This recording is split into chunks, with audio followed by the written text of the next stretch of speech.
I completely understand that seeing white flakes constantly falling from your scalp on your t-shirt can get absolutely annoying and irritating, and dandruff can be a super embarrassing issue.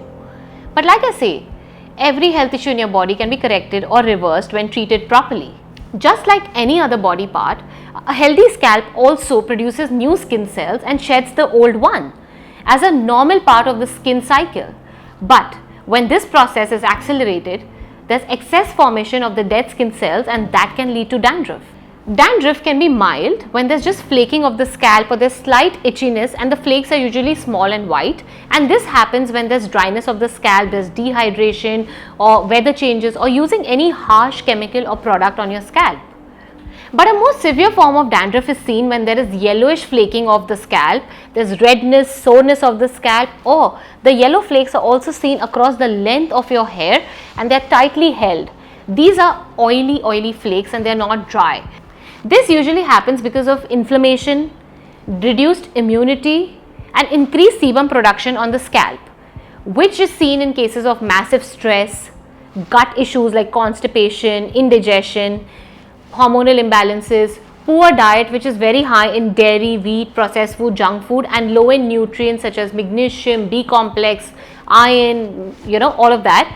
And it's also seen in cases of excessive sweating or excessive heating up or overworking the body.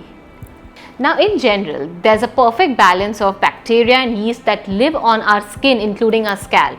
But with the factors that I just mentioned now, there could be an imbalance and there could be a specific type of yeast which grows more, and thanks to the excess oil on the scalp because of the excess sebum production, this yeast has more oil to feed on, which then allows it to break down more skin cells and form more dead skin cells, which can then lead to dandruff.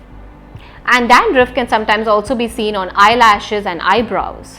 Now, dandruff can also appear because of scalp conditions like psoriasis, eczema, but then this needs to be corrected internally by improving the blood health and detoxifying your body.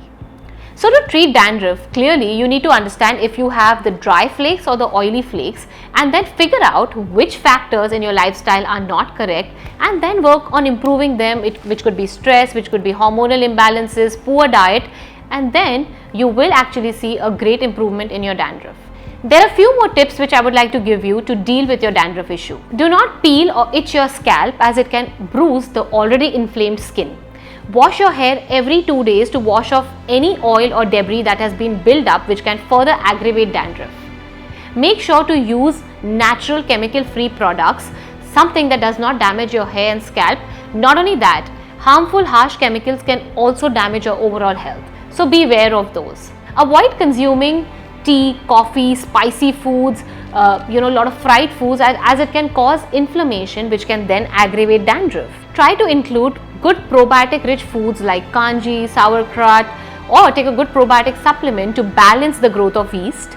Include B vitamin and zinc rich foods like nuts, seeds, whole grains, and omega-3 rich foods like flax seeds and walnuts in your diet. And in case if you feel your diet is lacking, add a good supplement.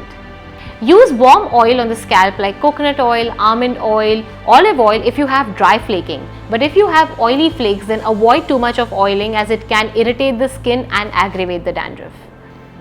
You can apply lemon juice or avla juice with a little ginger juice or apple cider vinegar on your scalp, keep it for half an hour and then wash it off. Or at the end of your wash, rinse your hair with apple cider vinegar diluted in water to give it a final wash, which will help you control dandruff. You can also use a paste of whole moong, methi seeds and avla powder and apply this pack on your scalp and wash it off after 1 hour. For dry dandruff, you could use coconut oil or neem oil and add 2 to 3 drops of rosemary oil or tea tree oil and apply it on your scalp and wash it off in 1 hour. Or if you have oily dandruff, you could use the same essential oils in aloe vera gel and do the same procedure. You could simply make a paste of neem leaves with water and apply it on your scalp, or orange peel with little orange juice and then apply it on your scalp, keep it for 1 hour and then wash it and say goodbye to your dandruff.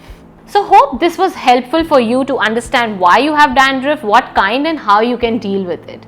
In my next video, we are going to cover a very important topic again, and that is premature graying of hair.